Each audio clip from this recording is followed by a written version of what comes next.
He's been waiting by his attorney. I think.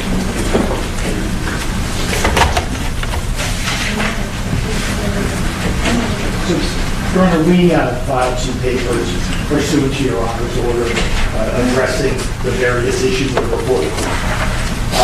I know the state filed some too, kind of going way ahead of the track as to, well, since this, we argue that this Brady issue isn't admissible later on, then we don't have to do anything else, is basically what it says. We don't agree with that. And we would beg Your Honor to go back and address the motion to quash and the need we have to have the other state attorneys testify. Because we can see now the state is minimizing the issue of what happened. That Detective Moretti, was accused of lying by a special unit prosecutor who witnessed it, that reported it the same day in October of 22, and nothing ever happened, we don't think.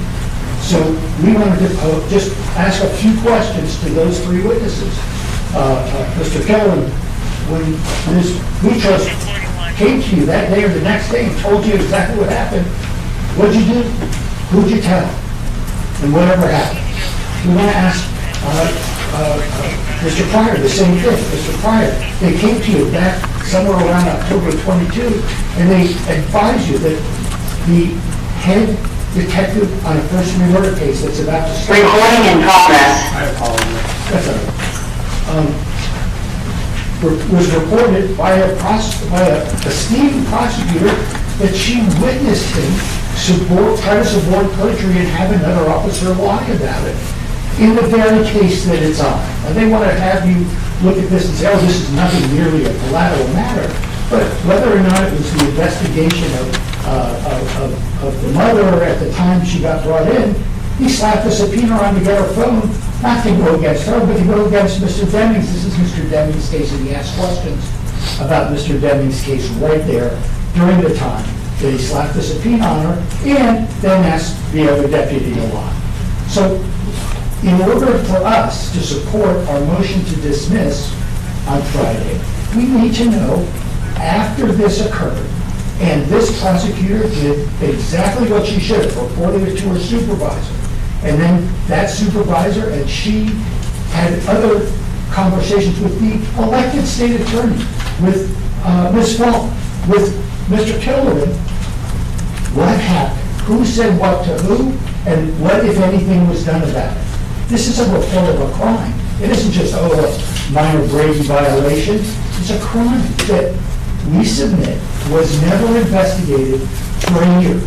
And that year that went by with no investigation could have yielded him getting fired, him getting adjudicated guilty of a felony, him being in major trouble with his department, or something about it. But it was never, we believe it was never investigated because the state attorney's office and Miramar realized that he's the head detective on this first-degree murder case and others.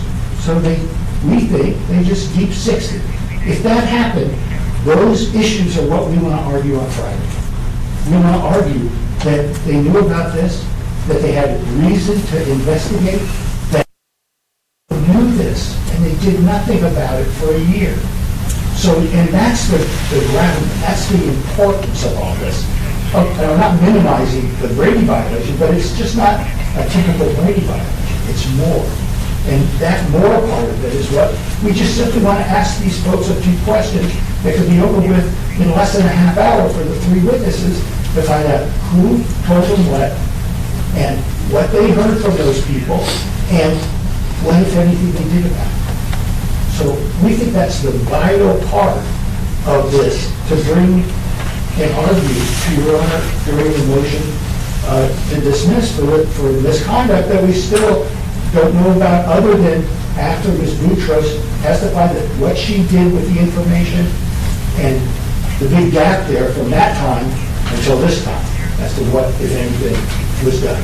So I think Detective Moretti is still detectiving, and he's testifying, and he's doing his job like nothing ever happened.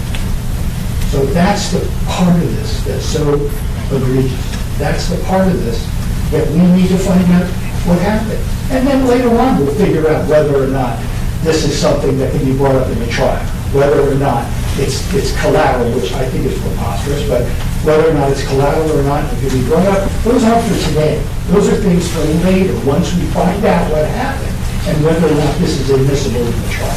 But not now to cut it all off, to have Your Honor not, order these people to testify so we can find out what actually happened. So we know what happened. Then if Your Honor finds something is inadmissible, if Your Honor finds that something doesn't rise to the level of whatever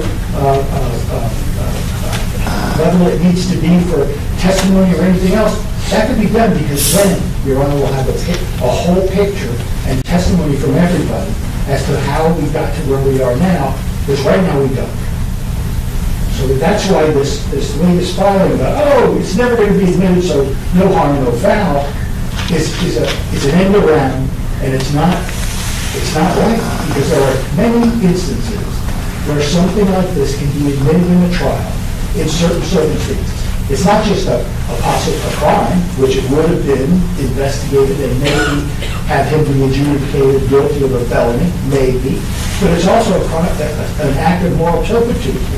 It's an act of trying to persuade somebody to falsify evidence, which I think is an exception to the crime part of what's admissible for impeachment. But we're not even there yet, because that is for way down the line when we find out what really happened. Not now to cut off the legs of our inquiry to find out what really happened. And I beg Your Honor to consider, let's just find out what happened. And then we'll argue the law and argue everything.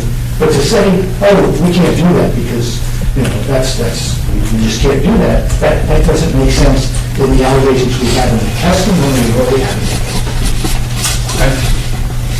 Good morning, Your Honor. Steve Clare on behalf of the state. Judge, first of all, just for the record, the state initially filed the state attorney's motions for subpoenas and or protective orders. Those were for the subpoenas that the defense issued for hearing testimony last week. Then the other day, the defense filed their response to the state's motion to quash the memorandum of law, and the state filed the state's memorandum of law in support of a motion to quash subpoenas and or for protective orders. Inside that motion is for the subpoenas that were issued this week for this coming Friday's hearing. And those were issued for the state attorney, Harold F. Pryor, the chief assistant, Regina Falk, assistant state attorney, Chris Killoran. Excuse me one second. I think we have that motion. I'm sorry to interrupt. Sure, why don't you take a look? Sure. I'm looking at everything I thought was germane. We have the state's memorandum of law regarding the recusal, but I don't have another pleading on the quash from the state. The state's memorandum of law in support of the motion to quash subpoenas and or protective orders. It was sent to you all in an email, also to the judge and the judge. I don't see you have a file copy. I have the file copy of the state. It's in honesty. Why don't we take a short recess, just print one out, all right? Can you do that?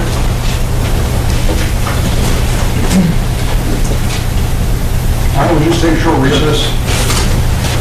It's an odyssey, we can print it out, we'll get it out.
know, because they all of you that try to find out about this.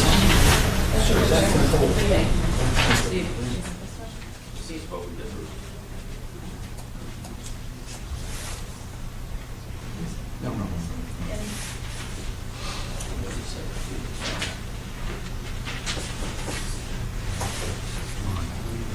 Just right. That was the right one.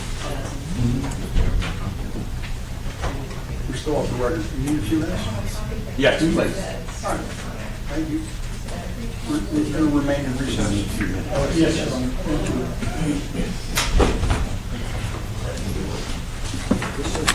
don't think I don't see you over there.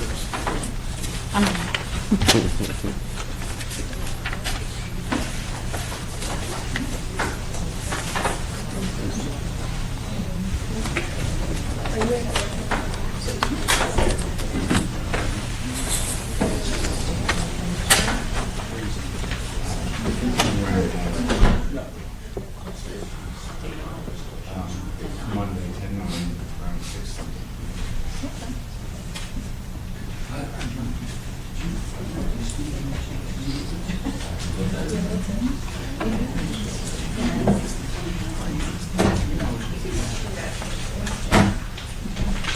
Jamie, when you're done, Danny, can I look at it? I sent you all an email last night and the judge saying, if we're going forward today, these are the 3 motions, responses that the court needs to have. What time? Maybe around 4:30 p.m. I saw the email at 2, and then there was a response from Danny about an hour later at 3. Unless I dismissed it, I didn't see anything else from last night. It was around 4:30. 4:32. 4:30 to the judge's JA, count all counsels, listing the 3 motions the judge would need for this morning hearing. Just want to make sure he had it.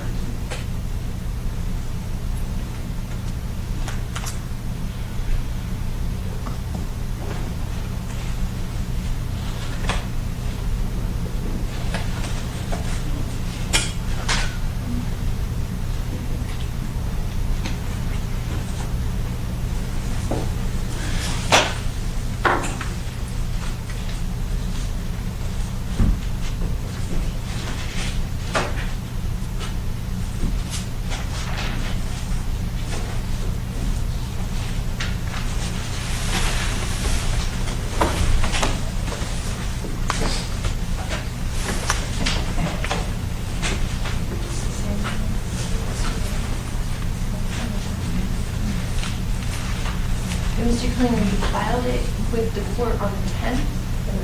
None. The 9th. So, I see your memorandum of law filed on the 9th. Right? That's it. Yeah, it's a memorandum of law on the motion. Come on. 6:25.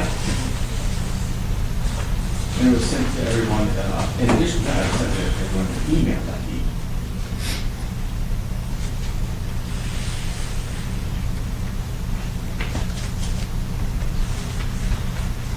I think the reason, I think I see why. It almost looks like one document when the clerk files it. So it runs, so I think I just hit the top Yeah. rather than go to the bottom and that maybe you're the top of it. You see what it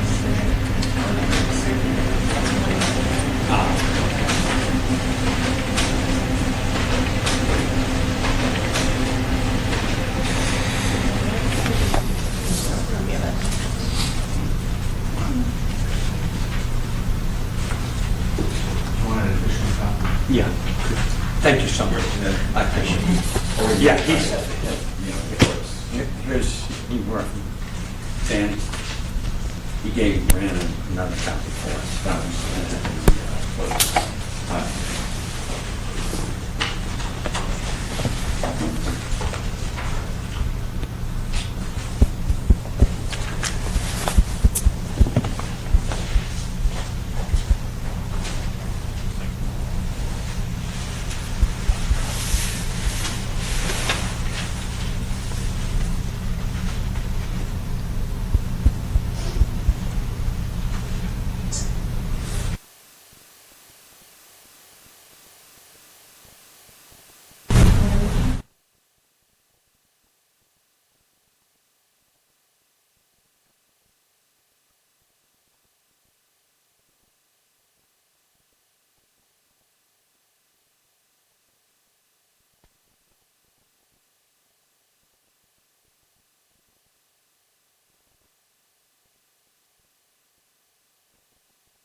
Good morning. Good morning.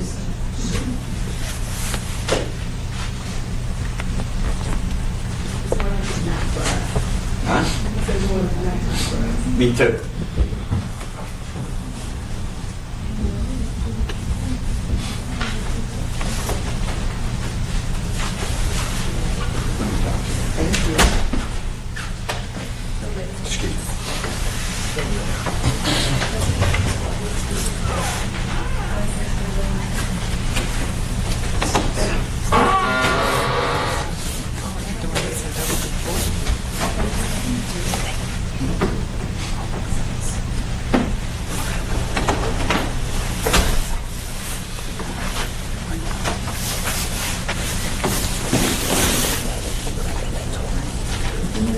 This Thursday.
Ready?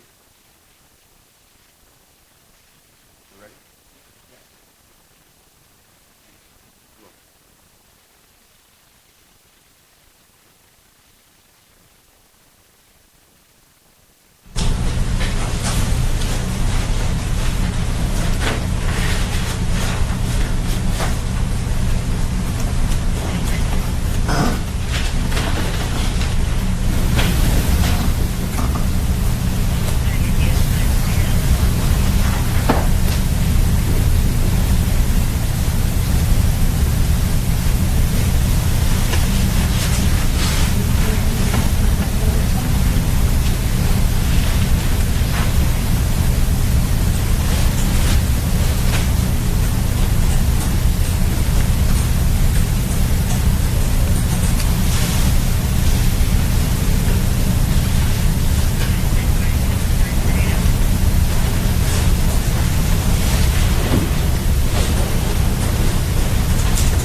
Remain seated, court's back in session.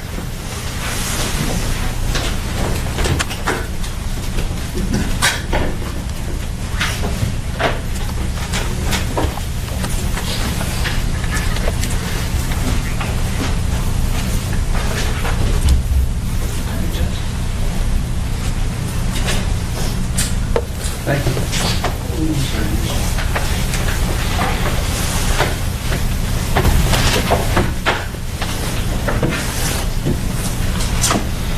Let's get back on the record again. This is State of Florida versus Mr. Demons, President of the defendant. Mr. Demons is counsel. These are state attorneys. And my understanding is that you have copies of the documents. Is that correct? Yes. Ready to proceed? I, All right. Go ahead, sir. thank you, Judge. So the last document that I was listing was the state attorney's motion to cross-subpoena. I'm sorry, the state's memorandum of law in support of the motion to cross-subpoena the end of protective orders. And in that motion, I moved to cross-subpoena this week, which was obviously on fire. Over time. If there's any confusion, whatever, we understand it's for this week. That's not an issue. So, the judge, the state's argument, well, let me begin with just a few things that the defense has said. They seem to want to indicate that the state is minimalizing the issue. We have been very transparent. Two ASAs have already testified. Boutros and Ms. Bradley. Ms. Bradley wasn't even under subpoena, and she testified. So to say that the state is either hiding something or trying to minimalize something, how can that be when they have put on the stand for this court to hear their star witness in a multi-million-dollar ASA? So it's not, doesn't make logical sense that you've already put on those witnesses and there's been no evidence whatsoever that there was anything along the lines of a cover-up or an institutional breakdown from the state attorney's office. To the opposite, the court even commented last week that upon reading the deposition of Ms. Boutros and listening to the testimony of the court, there was no indication that the state attorney's office prevented anybody from saying what they wanted and actually told them do not lie. So have what they need. And there was nothing from either one of those witnesses that would indicate any further investigation needs to be done. But turning back to the issue today is the motion to quash and for protective data for the subpoenas this week. The state cites to the case of Coca-Cola, State versus Coca-Cola bottle. It's on page 2 of the State Memorandum of Law in support of motion to quash subpoenas. Then it's found at 582 Southern 2nd 1. It's a 4th PCA case in 1990, wherein the court ruled there was the state brought conspiracy charges against Coca-Cola and PepsiCo for conspiring to fix pricing. And the Pepsi end of the case settled, and Coca-Cola was still going. And so they issued subpoenas for the state's attorneys to appear for deposition and also for their records. And so in that case that outlined, first of all, any state agency such as the state attorney's office has to comply with the public records law of the state. The public records law of this state says that a state agency's work product, when it comes to public records, that's written records found in the file, not oral, are protected until the case closes. At that point, the state's file no longer can the state claim work product or attorney-client privilege on anything that's in that file, public record. Why does that happen? That happens for a reason, because that is to allow whoever, the defendants, attorneys, whoever, can ask for all those files to be able to go through them and see whether or not they find Brady evidence or they find some other evidence that can be used in 3.850 post-conviction motion. And if there was Brady found in that file, the work product, when they're looking through the state's actual physical file, they could then make that claim in a 3.850 motion, it could make it up to court, and the entire case could be reversed and sent back to the trial. But there's a distinction, and Coca-Cola Bottling Company makes the distinction between a written product that sits in the state's file and oral testimony. They say that the attorney-client privilege for oral testimony for the state's attorneys applies all the time. It doesn't get waived because the case is closed. So it applies when it's closed, and it applies when it's open to oral testimony. So in this case, that privilege, that attorney-client privilege, cloaks everything that happens between the agency, which is the state attorney's office, and its attorneys, the assistant state attorneys. And that's why there should be no further inquiry into the witnesses that are listed in the subpoenas this week. And that's why we ask for a protective order. For those of you who cross and for a protective order, they not be issued again, because that privilege applies. The defense wants to parse out the, the work product privilege really doesn't, and it's fact, that doesn't really apply. It does, when it comes to oral testimony. And if you add on top of that, they see the reason why the court should not quash subpoenas is because there's systemic problems, institutional problems in the state attorney's office. They're not telling the truth, they're not being forthcoming, and that goes against everything that you heard last week from the two state attorneys who did testify. So today, the court stands here with these motions quashed and for protective order, which I agree with the defense. We can't really go any further until there's a ruling on these because we're kind of stuck in the war. And the court seemed inclined last week to mainly grant these motions, but you gave the defense additional time to make more argument. Nothing has changed since last Friday. That attorney-client privilege that is cloaked over the state attorney's office, it still remains. And there should be no, it's important, it's there for a reason, and it should not be disregarded. And we let them last week go ahead with the fact. You know, they say we're not being fair, they got out the fact, they testified. And yet there is no indication whatsoever that the state attorney's office itself has done anything improper or wrong, if anything, it's just told them to tell the truth. So that's why, under the attorney-client privilege, we asked the court today to grant the state's motions to quash and for protective order on the witnesses the defense has set down this Friday for oral testimony before this court. They are protected under that privilege, and they have not shown any reason to this court, due to the testimony of last week, that there should be any further investigation into the state attorney's office. So therefore, for those reasons, I'm asking the court to please grant the state's motion. Thank you, sir. Your Honor, obviously the court knows I just received this memo, I read it, and I'm going to do my best to respond to it. So if my argument is a little disjointed, I think the court will understand why.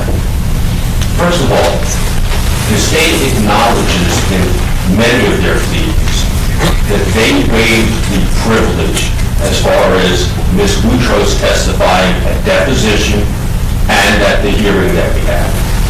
They waived that privilege for Ms. Boutros. They waived that privilege for the subject matter. They don't have the right to pick and choose. We waive the privilege for this witness because we like what she's going to say or don't like what she's going to say. Whatever their reason may be, we waive it for that witness, but we're not going to allow you to talk to these other witnesses. The privilege was waived by the state attorney's office. They've acknowledged they've waived it for Ms. Boutros. The state now today argues, well, Ms. Bradley came in here and she also testified. You had to order her to come down from, we were told it was a deposition. I've learned now that she was talking to other legal authority. I don't know what the truth is. I just hear different things. But you ordered her to come down to testify. This was not the state being magnanimous in coming in and saying, please talk to Ms. Bradley. But the bottom line of it is they voluntarily waived whatever privilege they had when they authorized and allowed Ms. Boutros, A, to talk to Mr. Benjamin off the record, B, to give a deposition, and C, to testify here. That has been waived. At one point, and we attached it to our memos, a list of cases, and we could have gone on a lot longer, where state attorneys were called in different types of hearings, but Brady hearings and things of that nature that we're dealing with, and they're attached to the memo we filed. How does a state attorney get called? One of two ways, subpoenaed or voluntary. Bottom line of it is they testified. In some of the cases we listed, it was the head state attorney. In some of the cases we listed, it was the assistant state attorney. And they gave testimony. What does that show you? They can testify. And I don't know where the court's going to go on this, but if the state has the ability to call a witness voluntarily, or to subpoena that witness because it's a state attorney or an assistant state attorney, and we don't have that same right, that is a blatant violation of the Sixth Amendment right to confrontation, and that is a constitutional violation in and of itself.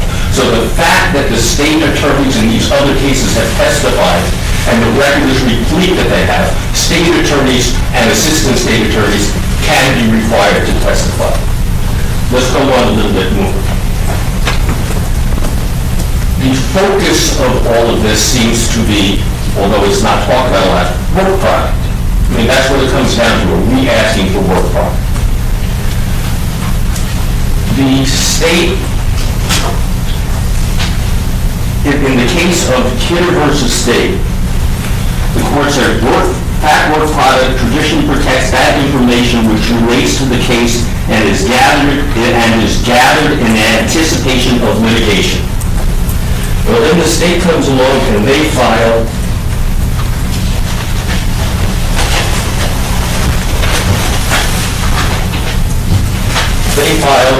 their motion State's memorandum of law in support of an order denying defendant's motion to recuse the state attorney's office.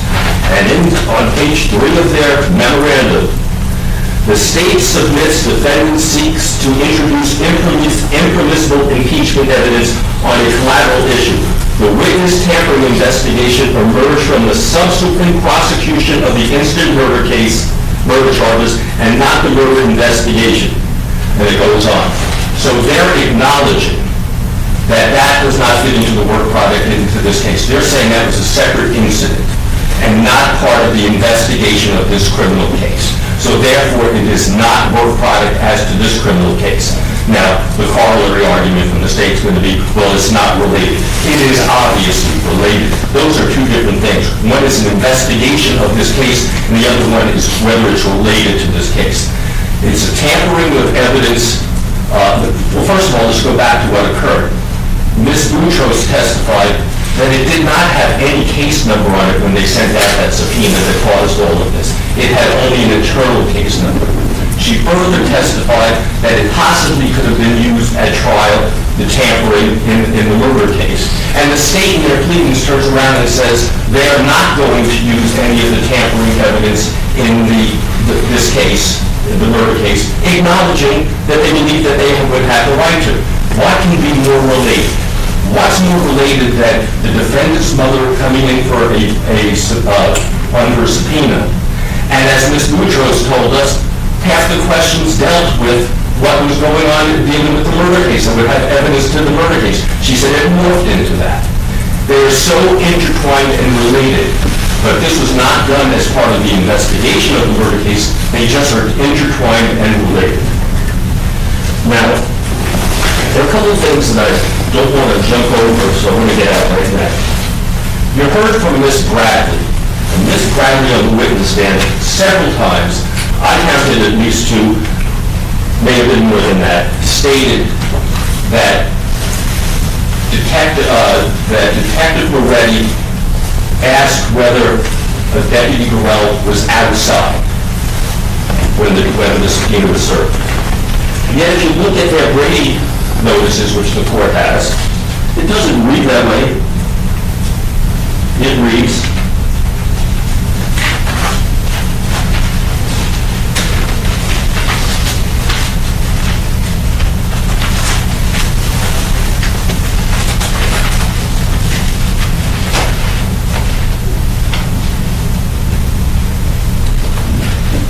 this is just the last line. The undersigned spoke with Detective Moretti in regards to this incident, and Detective Moretti said he asked Deputy Gorell if Deputy Gorell was there when the phone was seized. Was there, not outside. Miss Bradley went out of her way to keep on saying outside, yet her Brady notice says there, and the one by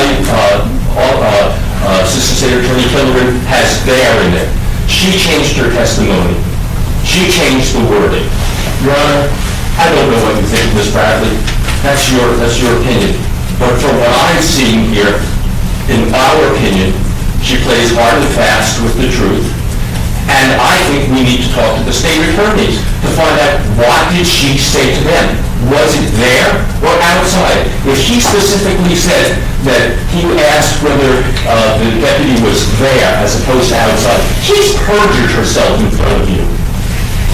And I would assume that this court wants to know whether it has a state attorney that's willing to perjure herself to keep this case alive, because we know she was willing not to turn over the Brady material to keep the case alive, and we know no investigation ensued about Detective Moretti to keep the case alive. So I think this court has a duty for the court to know what's going on. Also, Your Honor, I can't figure it out.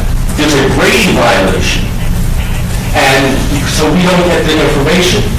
And now the state, I would think that State Attorney Pryor would be begging to come in here and testify to set the record straight of what he did hide or what he did not hide about the good intentions of the State Attorney's Office. What are they hiding? Obviously they are hiding something, because they're fighting so vigorously for us not to know what occurred.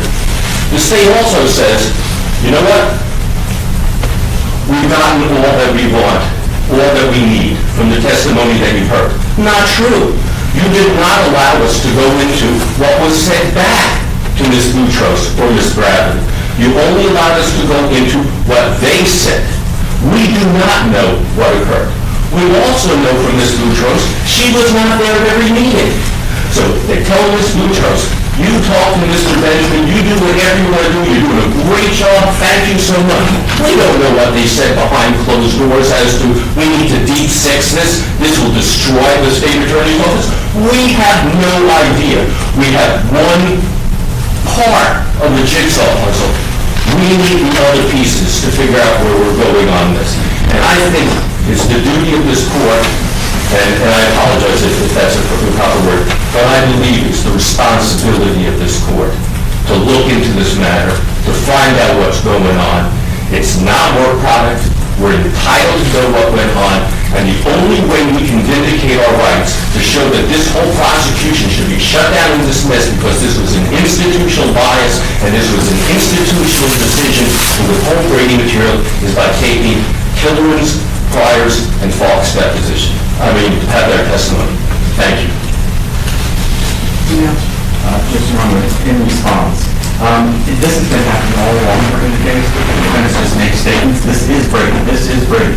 This is, that Ms. Bradley is lying. Ms. Bradley is lying. They make these statements. They throw them out there. There's been no determination by this court or any judicial body as to whether or not the statement made by the detective was Brady. We haven't gotten that far yet.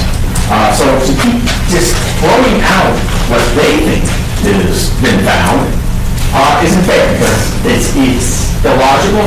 Those issues that the defense brought up about the tampering things and the collateral, those are all going to the recusal. Those were filed by the state in response to the recusal, not to the motions to dismiss or decline. And so he's trying to mix apples and oranges when he says that the state is trying to say that it's a collateral issue and therefore it doesn't apply to the murder case. But here, we're just talking about the motions to cross subpoena and for protective order. When we get to recusal, they can argue whatever they want to argue as to collateral or non-collateral as to the tampering evidence.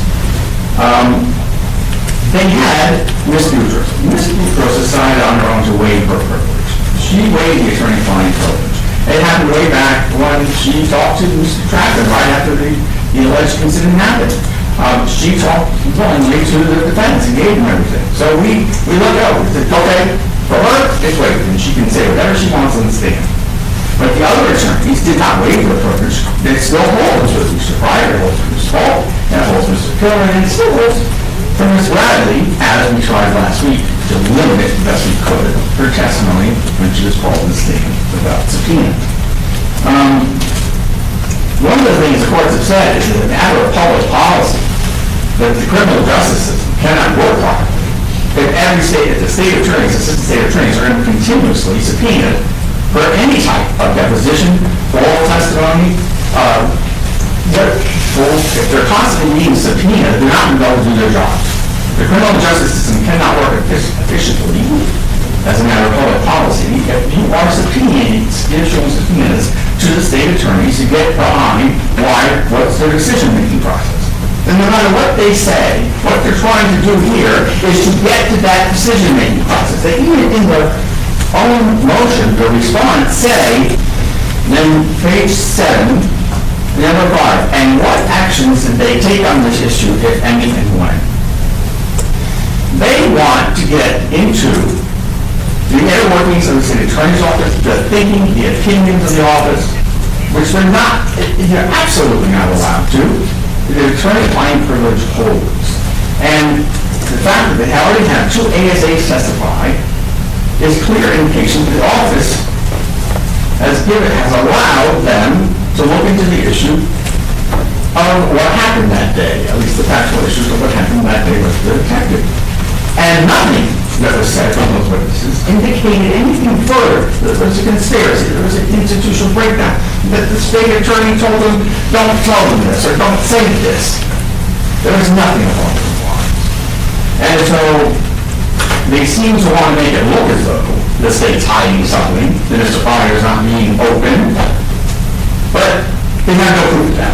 whatsoever. There's no indication to this court of that whatsoever. The court even said that on the record on Friday, and I believe that portion of the record is attached to one of the state's motions that was filed, or memorandum of law that was filed on Monday. So, again, I would ask the court to maintain its thinking from last week and to quash, grant the state's motion to quash and to put a protective order. Just 2 seconds. The state just argued that they allowed Ms. Boutros to testify and to talk to Mr. Benjamin and everything, whatever. And then they say, but not to the other state attorneys. From the cases that were cited here that I only got to read the blurb, it appears that that privilege is the state attorney's office privilege, not the individual state attorney, assistant state attorneys. So when they waived that privilege for Ms. Boutros, which the state has acknowledged again they did, they waived the privilege in this area. Also, I mean, this argument that the state attorney's office will be inundated with all these things, this is one of the most unusual cases that you're ever going to have. I've been practicing for nearly 44 years, and I thought I had seen it all, but this is the first time I've seen anything like this. So for something so out of the ordinary as this, for the state then to extrapolate saying, well, every case will have to look, be deposed and whatnot. No, this is a special circumstance where the state, regardless of what Mr. Klinger says, withheld Brady material. A trial went on a first-degree murder case where the death penalty was being sought. A whole trial occurred, no Brady is given, and then several months afterwards, when we start uncovering things are going on, we get Brady. There is a cover-up. I don't know why. I don't know why there's a cover-up, but the fact that Mr. Klinger is here today and is arguing so vociferously for us not to know what occurred, that's the definition of a cover-up. Thank you, Your Honor. It's your motion. Yeah, you get the last word. There is no cover-up. And all the history that I've worked in this courtroom, I don't ever remember seeing the state attorney, the elected state attorney called into a courtroom to testify. It doesn't happen, and there's no reason for it to happen here. They have every right to invoke their attorney-client privilege. They have the information they need to make the argument to this court whether or not the statement made by the executive was Brady. That's one of the main issues, and the secondary issue is recusal of the office and or Ms. Brown. So to say that there's a cover-up because the state is employing its right to attorney-client privilege, which extends separately to each attorney, it doesn't get waived across the board, is outrageous against the law. And also, there's no reason to haul the state attorney, the chief assistant state attorney, and other ASAs in here when nothing has been shown that anything was improper or done wrong. They were allowed to testify and told not to lie, and they did. So, then we ask the court to please grant. Hey, can I see you sidebar for a second, please?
Housekeeping is, we start on Friday with the motion to dismiss. And then next week we have, I anticipate we're going to be doing motions to suppress.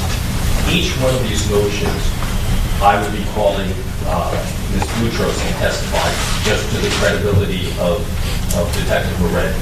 So I'm wondering whether I need to bring her back for 14 motions, or can we accept her testimony that happened the other day and not have to keep on bringing her back, just because all that she's going to be there is for the credibility of Moretti. No, she would need to be called back again. Okay. All right, I don't know where this is all going to end up. Right now, you've heard the position of the state. I don't know what the law is on it, but they'd be objecting to having her testify for transcript of the hearing yesterday. That's the information I gather. I don't know what the law is on it, so my thought is, you research the law, and if you think it's different, when you file a motion, we'll set it down for hearing, and we'll move on. Okay. Fair enough? Fair enough? On the motion to recuse, you have not ruled on that yet. Now,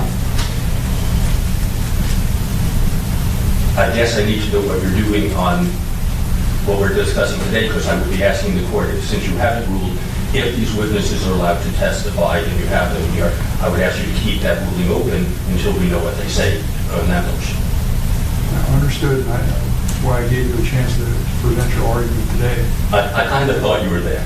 All right, so we'll see where it goes from there. And the court, Thank you. well, the court told us that we could have a ruling for us today. No, I understand. He's asking about the motion to recuse. You got the motion that was their memorandum on the motion to quash, things like that. I'm going to rule on that today. And that's fine, no, the refusal, I understand. Thank you, Your Honor. Appreciate it. Thank you. So right now we're on for 9 o'clock on Friday, unless we know other stuff. Yes, Thank you. Thank you, Ron. thank you. Have a good day. This hearing's concluded.